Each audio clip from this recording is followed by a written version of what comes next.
Welcome to Toony studio TV. भूतिया चिड़िया का झूला।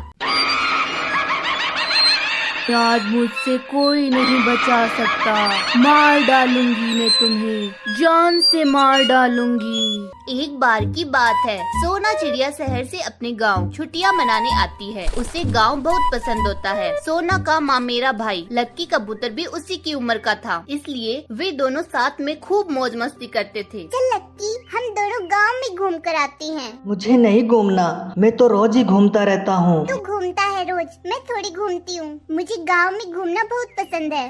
सोना चिड़िया जबरदस्ती लक्की कबूतर को अपने साथ ले जाती है। वे दोनों सारा दिन गांव में घूमते रहते हैं, खेतों में, तालाब के किनारे। घूमते घूमते शाम हो जाती है। चलो सोना, जल्दी चलो, शाम हो चुकी है, अब कुछ ही देर में अंधेरा हो जाएगा। क्या हुआ, चलते हैं ना। वे दोनों घर की तरफ जा रहे होते हैं कि तभी सोना चिड़िया को एक पुराने बरगद के पेड़ पर एक झूला दिखाई देता है। अरे देखो झूला, चलो हम दोनों झूला लेते हैं। तुम पागल हो गई हो क्या? वहाँ गलती से भी मत जाना। क्यों, ऐसा क्या है वहाँ? वहाँ भूतिया चिड़िया का साया है। इतना सुनते ही सोना चिड़िया हंसने लगती है। भूतिया चिड़िया, तुम लोग आज भी इन बातों पर विश्वास करते हो। मैं तो जा रहा हूँ घर, तुम्हें जो करना है वो करो।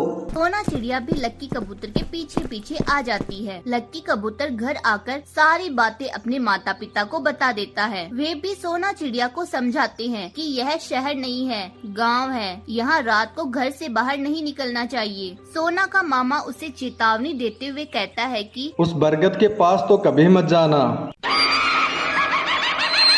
आज मुझसे कोई नहीं बचा सकता, मार डालूंगी मैं तुम्हें, जान से मार डालूंगी। सोना को अच्छे तरीके से समझाने के बाद सभी खाना खाकर सो जाते हैं। सोना चिड़िया को नींद नहीं आ रही थी। उसे तो रह रहकर वह झूला ही याद आ रहा था। उससे रहा नहीं जाता और वह अकेली ही रात को घर से निकल जाती है और उस पुराने बरगद पर लगे झूले के पास चली जाती है और झूले पर बैठकर झूला लेने लगती है। उसे बहुत मजा आ रहा होता है कि तभी उसे जोर जोर से धक्के लगने लगते हैं और उसका झूला तेज तेज हिलने लगता है। बचाओ बचाओ, मुझे ये क्या हो रहा है? तभी वहाँ पर जोर जोर से हंसने की आवाज आने लगती है। तुम्हें आज मुझसे कोई नहीं बचा सकता, मार डालूंगी मैं तुम्हें, जान से मार डालूंगी। दूसरी तरफ सोना चिड़िया के मामा मामी और लक्की कबूतर उसे ढूंढ रहे थे कि इतनी रात गए, सोना चिड़िया कहाँ चली गई। तभी लक्की कबूतर को याद आता है। पापा, मुझे लगता है वह जरूर भूतिया झूले के पास गई होगी।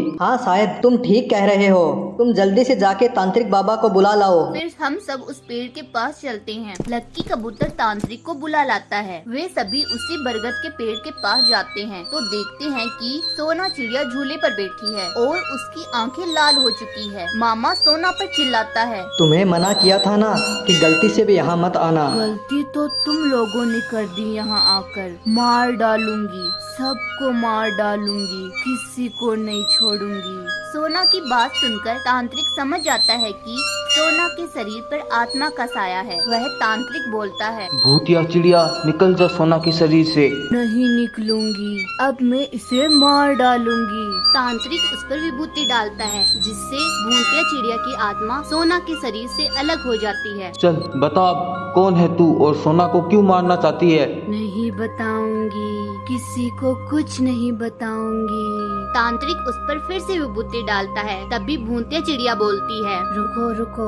सब बताती हूँ। मेरा नाम टूनी है। मेरा बचपन भी इसी गांव में गुजरा है। मैं यहाँ इसी बरगद के नीचे अपनी सहेलियों के साथ खेला करती थी। मुझे झूला लेना बहुत पसंद था, इसलिए मैंने अपनी सहेलियों के साथ मिलकर यह झूला डाला था। हम सभी खुशी खुशी झूला ले रही थी। जब मेरी बारी आई तो पता नहीं मेरी सहेली पिंकी को क्या शरारत सूझी। वह मुझे जोर जोर से झूले देने लगी। मैं चिल्लाती रही कि इसे रोको, मुझे बहुत डर लग रहा है, लेकिन उसने मेरी एक ना सुनी। फिर उसने पूरा दम लगाकर एक जोरदार झूला दिया, जिससे मैं बरगद के पेड़ से टकराकर नीचे गिर गई और मेरे सिर से खून बहने लगा। वे सभी खून देखकर डर के मारे वहाँ से भाग गई और मैं यही पड़ी पड़ी दर्द से तड़प तड़प कर मर गई। उसके बाद मैं एक भूतिया चिड़िया बन गई। मैंने पिंकी को भी मार डाला। अब जो भी कोई इस झूले पर बैठता है मैं उसे झूला देकर मार डालती हूँ। आज के बाद ऐसा नहीं होगा, क्योंकि आज मैं तुम्हारा किस्सा ही खत्म कर दूंगा। यह कहकर तांत्रिक भूतिया चिड़िया पर गंगा जल फेंकता है। गंगा जल गिरते ही भूतिया चिड़िया जलने लगती है और कुछ ही देर में वह जलकर भस्म हो जाती है। उसके बाद सभी घर लौट आते हैं। लेकिन सोना चिड़िया को आज एक बात समझ में आ गई कि बड़ों की चेतावनी को कभी नजरअंदाज नहीं करना चाहिए। तो बताइए आज की स्टोरी कैसी लगी? स्टोरी अच्छी लगी हो तो वीडियो को लाइक करें, शेयर करें और हमारे चैनल को जरूर सब्सक्राइब करें। Thanks for watching.